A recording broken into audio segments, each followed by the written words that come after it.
여러분, 조선의 왕들이 나라가 망할 때까지 절대로 비밀로 붙였던 장소가 있다는 사실 혹시 알고 계셨나요? 공식 기록인 실록에도 차마 자세히 적지 못했고 국가의 기밀인 지도에도 그려넣지 않았던 그야말로 금단의 땅 말입니다. 심지어 중전조차 발을 들일 수 없었던 그 밀실에서 왕들은 깊은 밤마다 홀로 무엇을 했던 걸까요? 굳게 닫힌 문틈 사이로 새어나오는 희미한 등불 아래 만백성의 어버이라는 무거운 골룡포를 벗어던지고 왕이 감춰왔던 가슴 시린 비밀은 무엇인지 궁금하지 않으십니까? 절대 권력자의 고독과 인간적인 고뇌가 교차하는 곳, 오늘 500년간 베일에 쌓여있던 왕의 비밀 아지트와 그곳에 얽힌 눈물겨운 이야기를 들려드립니다. 끝까지 보시면 여러분도 이 장소의 진짜 주인이 누구였는지, 그리고 왜 그토록 숨겨야만 했는지 그 서글픈 진실을 알게 되실 겁니다. 안녕하세요. 브라이언 히스토리 가족 여러분. 오늘도 역사 여행을 함께 떠나게 되어 정말 기쁩니다. 우리가 흔히 아는 경복궁이나 창덕궁, 참 화려하고 웅장하죠? 하지만 그 화려함 뒤에는 차마 밖으로 내뱉지 못한 왕들의 고독과 비밀이 숨겨진 숨은 유적지들이 있습니다. 사실 우리도 그렇잖아요. 겉으로는 웃고 있어도 속마음은 아무도 모르는 구석 하나쯤은 있지 않습니까? 만기칠남이라 하여 세상의 모든 짐을 홀로 짊어져야 했던 조선의 왕들에게도 권력자가 아닌 누군가의 아들이자 남편으로서 온전히 숨쉬고 싶었던 찰나의 공간이 절실했을 겁니다. 오늘은 특히 찾기 힘든, 혹은 우리가 무심코 지나쳤던 그 신비로운 장소들을 하나씩 찾아가 보려 합니다. 자, 저와 함께 설레는 마음으로 과거의 문을 열고 왕들의 비밀스러운 뒷모습을 보러 들어가 보실까요? 가장 먼저 가볼 곳은 창덕궁 후원의 깊은 숲속 의암이라 불리는 바위입니다. 이곳은 일반적인 관람객들의 발길이 전혀 닿지 않는 아주 깊숙한 곳에 숨겨져 있는데요. 기괴하게 생긴 바위 곁에 작은 정자가 하나 놓여 있습니다. 그런데 놀랍게도 당대 최고의 권력가였던 숙종이 밤마다 사람들의 눈을 피해 이곳을 찾았다고 합니다. 신하들과의 치열한 당쟁, 장희빈과 인현아후 사이의 갈등으로 머리가 터질 것 같던 왕에게 이곳은 유일한 숨구멍이었죠. 특히 칠흑 같은 어둠 속에서 홀로 등불을 켜고 바위 아래 앉아있던 숙종의 모습은 천하를 호령하던 군주가 아닌 지독한 외로움에 몸서리치는 한 사내의 진심이 느껴지는 대목입니다. 하지만 숙종이 이곳을 찾은 게 단순히 쉬기 위해서만이었을까요? 여기엔 세간에 알려진 두 여인이 아닌 역사 속으로 사라진 또 다른 한 여인과 관련된 아주 치명적이고도 슬픈 비밀이 숨겨져 있습니다. 그가 죽어서도 잊지 못했다는 그 여인의 흔적은 오늘날까지 이 이끼 낀 바위 틈에 고스란히 남아 우리에게 애틋한 이야기를 건네는 듯합니다. 숙종이 의암의 바위 아래서 홀로 눈물을 훔치며 그리워했던 사람은 과연 누구였을까요? 흔히 알려진 희빈 장씨나 인현왕후가 아닌 역사의 뒤안길로 사라진 또 다른 여인이었다는 기록이 전해집니다. 일각에서는 그가 정쟁의 도구로 전락한 중전들이 아닌 자신의 본 모습을 온전히 사랑해 주었던 어느 이름 없는 궁녀를 추억하며 이곳을 찾았다고 보기도 합니다. 이처럼 왕들에게는 정치적 목적이 아닌 순수한 인간으로서의 감정을 쏟아낼 공간이 절실했습니다. 권력의 정점에서 모든 것을 가졌지만 정작 마음 누일 곳 하나 없었던 왕의 뒷모습을 상상해 보십시오. 낮에는 서슬퍼런 군주로 군림했으나 밤이면 차가운 바위에 기대어 왕이 아니었다면 이토록 외롭지 않았을까 자문하던 숙종의 고독이 이 바위 틈에 고스란히 배어있는 듯합니다. 마치 오늘날 우리 아버지들이 퇴근길 집 앞 공원 벤치에 홀로 앉아 한참 동안 한숨을 내쉬는 것과 무엇이 다를까요? 이제 우리는 왕의 또 다른 비밀 장소, 지도에도 없던 궁 밖의 궁으로 이동해 보겠습니다. 이번에는 도심을 벗어나 충남 아산의 온양행궁으로 떠나봅니다. 조선시대 왕들이 온천욕을 즐기러 자주 찾았던 곳으로 유명하죠. 하지만 이곳에는 지도에 표시되지 않은 정체불명의 비밀 통로들이 숨겨져 있었습니다. 왕들이 단순히 몸을 씻고 쉬러 여기까지 왔을까요? 아닙니다. 세종대왕부터 사도세자까지 수많은 왕이 몸이 아프다는 핑계를 대고 이곳으로 숨어들었습니다. 겉으로는 요양을 온 것처럼 보였지만 사실 이곳은 왕의 은밀한 집무실이자 군사작전의 중심지였습니다. 탕 속에 몸을 담근 채 장막 뒤에서 밀사를 만나고 궁궐에서는 감히 꺼내지 못할 밀담을 나누었던 것이죠. 특히 온천의 자욱한 수증기는 도청을 막고 시야를 가려주기에 최적의 보안 장치였습니다. 왕들은 뜨거운 김이 서린 욕실 안에서 신하들조차 모르게 국방의 기틀을 다지거나 정적을 견제할 고도의 심리전을 구상하기도 했습니다. 이곳은 단순한 치유의 공간을 넘어 누구의 방해도 받지 않고 왕권을 강화하던 서늘하고도 은밀한 권력의 심장부였던 셈입니다. 특히 사도세자는 이곳 온양행궁에서만큼은 아버지 영조의 서슬퍼런 눈치를 보지 않고 짧은 자유를 만끽했다고 합니다. 그는 이곳에서 군사훈련을 직접 참관하고 무예를 닦으며 장차 자신이 이끌 나라의 강한 국방을 설계했는데요. 행궁의 밑바닥에서 최근 발견된 정체불명의 비밀 통로는 이 모든 행보가 신하들의 감시망을 피해 은밀히 진행되었음을 암시합니다. 현대식으로 말하면 왕실 가족만을 위한 세이프 하우스이자 비밀 작전 본부였던 셈입니다. 그런데 이 통로의 끝은 어디로 연결되어 있었을까요? 놀랍게도 그 끝은 왕의 침소와 바로 맞닿아 있었습니다. 이는 언제 닥칠지 모르는 암살의 위협으로부터 몸을 숨기는 동시에 누구에게도 들키지 않고 밖으로 나가 백성들의 삶이나 군대의 실상을 살피려 했던 사도세자의 절박하고도 치밀한 생존 전략이 담긴 은밀한 통로였습니다. 여러분은 혹시 드라마에서 왕들이 담을 넘어 몰래 민정을 시찰하는 장면을 보신 적 있나요? 온양행궁의 비밀 통로가 바로 그런 상상을 현실로 만들어주는 장소였습니다. 이곳을 통해 왕은 화려한 골룡포 대신 평범한 선비의 도포로 갈아입고 백성들의 진짜 삶 속으로 깊숙이 들어갔을지도 모릅니다. 요즘으로 치면 대통령이 경호원 없이 마스크만 쓰고 시장 골목에서 떡볶이를 먹으며 민심을 직접 듣는 것과 비슷하겠지요. 특히 정조 임금 같은 경우 화성 행차 중에도 수시로 격쟁을 통해 백성들의 목소리를 직접 듣고자 노력했는데, 이런 비밀 통로들은 권력의 정점에서 세상과 소통하고 싶어 했던 왕들의 절박한 비상구였던 셈입니다.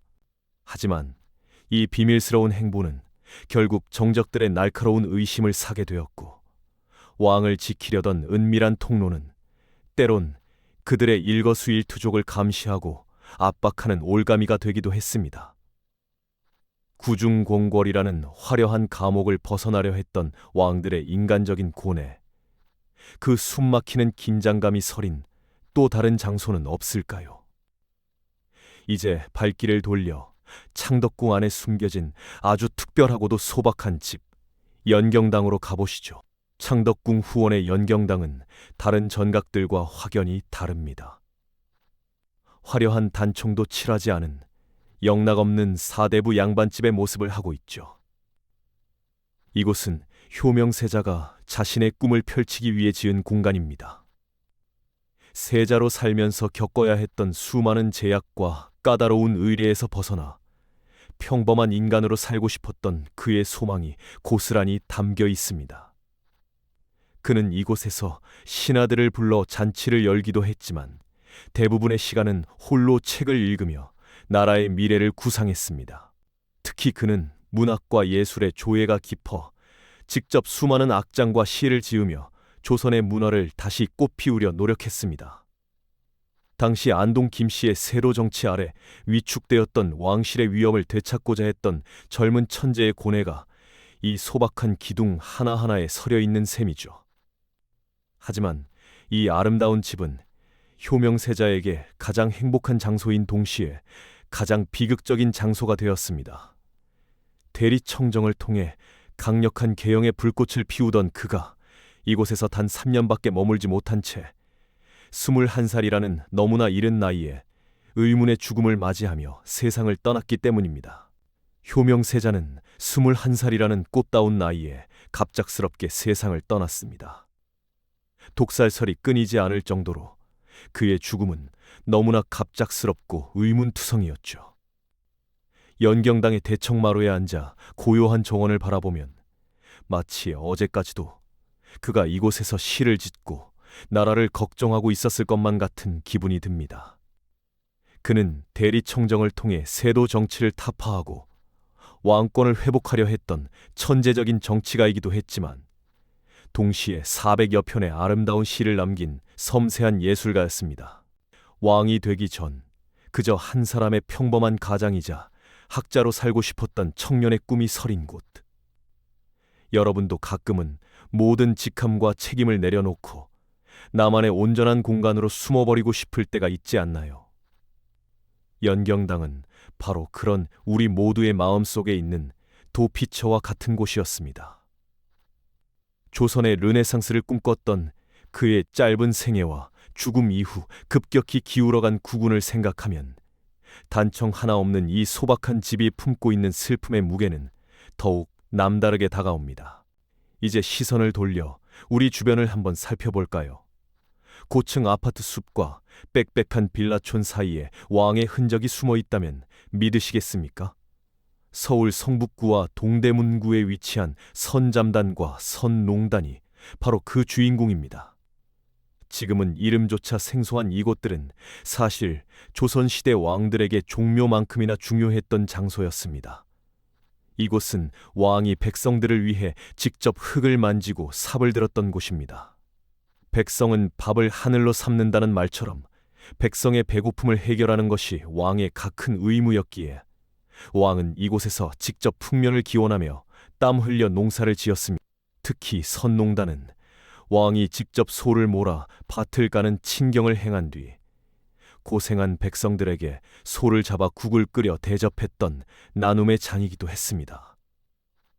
이 따뜻한 고깃국이 우리가 오늘날 즐겨 먹는 설렁탕의 기원이 되었다는 사실은 참으로 흥미롭죠.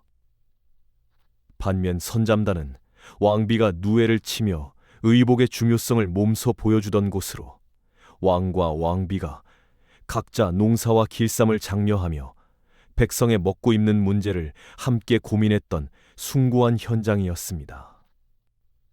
그런데 이 신성한 장소들은 왜 사라졌던 걸까요? 일제강점기 당시 일제는 조선 왕실의 권위를 깎아내리기 위해 의도적으로 선잠단과 선농단을 파헤치고 훼손했습니다.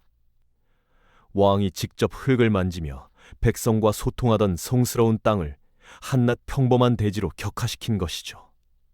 특히 선농단 자리에는 일본인들을 위한 주택이나 도로를 내어 민족의 정기를 끊으려 했고, 선잠단은 그 터의 일부를 깎아 주거지로 편입시키기도 했습니다.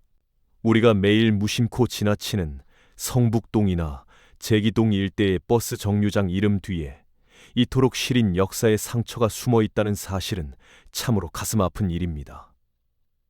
하지만 일제가 땅의 모양은 바꿀 수 있었을지언정 500년 세월 동안 왕이 백성을 향해 품었던 그 진심 어린 사랑까지 지우지는 못했습니다. 이 장소들은 단순한 재래의 공간을 넘어 가장 높은 곳에 있던 왕이 가장 낮은 곳의 백성에게 건넸던 따뜻하고도 약속의 증거였기 때문입니다. 여러분, 혹시 선농단에서 유래한 음식이 무엇인지 아시나요? 맞습니다. 우리가 즐겨 먹는 설렁탕입니다. 조선 성종 시절 선농단에서 제사를 지낸 뒤 갑자기 들이닥친 폭우로 발이 묶인 백성들을 위해 소를 잡아 큰 솥에 끓여 대접한 것이 그 시작이라는 흥미로운 설이 전해집니다. 왕이 직접 농사를 짓고 백성들에게 대접했던 이 따뜻한 고깃국 한 그릇에는 백성의 배고픔을 내 아픔처럼 여겼던 왕의 애민 정신이 고스란히 담겨 있습니다. 역사는 이처럼 멀리 있는 것이 아니라 우리 식탁 위에도, 우리가 걷는 골목길 구석에도 살아 숨쉬고 있습니다. 아, 거기가 그런 뜻이었어? 하고 무릎을 탁 치게 되는 순간, 역사는 더 이상 암기해야 할 딱딱한 과목이 아니라 우리의 삶이 됩니다.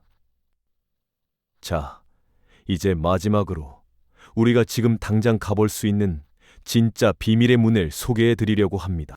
창경궁의 깊은 안쪽 통명전 뒤편으로 가면 기막힌 샘터가 하나 있습니다. 이곳은 특별 개방 기간이나 예약제로만 볼 수 있는 비밀스러운 장소인데요. 인현왕후를 저주하기 위해 장유빈이 몰래 흉물을 묻었다는 오싹한 전설이 전해져 내려오는 곳이기도 합니다. 열천이라 불리는 이 샘물 주변은 당시 장희빈이 인현왕후를 해치기 위해 죽은 동물과 꼭두각시 인형을 묻어두었다는 기록이 남아있어 지금도 그 앞에 서면 수백 년 전의 서늘한 공기가 느껴지는 듯합니다. 화려한 궁궐 한복판에서 벌어진 이 잔혹한 심리전은 권력을 향한 인간의 집착이 얼마나 무서울 수 있는지를 여실히 보여줍니다.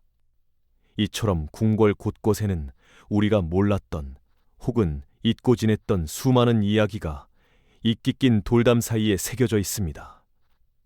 예약이 조금 까다롭더라도 꼭 한번 가보시길 추천합니다. 그곳에서 여러분은 책에서는 배울 수 없는 역사의 생생하고도 치열한 숨결을 느끼실 겁니다. 오늘 저와 함께 둘러본 조선 왕들의 비밀 장소들 어떠셨나요? 지도에는 없었고 실록조차 침묵했던 그곳들이 사실은 가장 인간적인 왕의 숨결이 생생히 살아있는 장소들이었습니다. 화려한 골룡포를 입고 만백성을 호령하며 무거운 책임감을 짊어졌던 왕들도 차가운 밤 공기 아래서는 그저 외로움을 느끼고 누군가에게 위로받고 싶어 했던 평범한 한 사람이었습니다. 사실 심리학적으로도 인간은 완벽한 페르소나를 유지해야 하는 사회적 지위가 높을수록 자신만의 은밀한 도피처에서 정서적 해방감을 찾으려는 경향이 강하다고 합니다. 권력의 정점에서 그들이 그토록 깊이 숨겨둔 것은 눈부신 금은보화가 아니라 어쩌면 가장 소중한 사람과 단둘이 나누고 싶었던 진심 어린 눈물과 소박한 꿈이었을지도 모르겠습니다. 역사를 공부한다는 것은 단순히 딱딱한 연도를 암기하는 것이 아니라 수백 년의 시간을 건너뛰어 그 시대를 살았던 이들의 뜨거운 진심과 고독한 마음을 읽어내는 공감의 과정입니다. 결국 우리가 마주한 왕들의 비밀은 시대를 불문하고 우리 모두가 품고 있는 인간의 마음 그 자체였습니다. 여러분의 마음 속에도 남들에게 차마 보여주지 못한 소중한 비밀의 숲 하나쯤은 있으신가요? 지친 일상 속에서 잠시나마 숨을 돌릴 수 있는 나만의 의암이나 연경당 말입니다.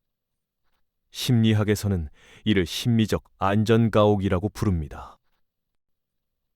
타인의 시선과 사회적 가면을 완전히 벗어던지고 오직 나 자신으로 존재할 수 있는 물리적, 정신적 공간이 있을 때 비로소 우리는 진정한 회복의 에너지를 얻게 됩니다.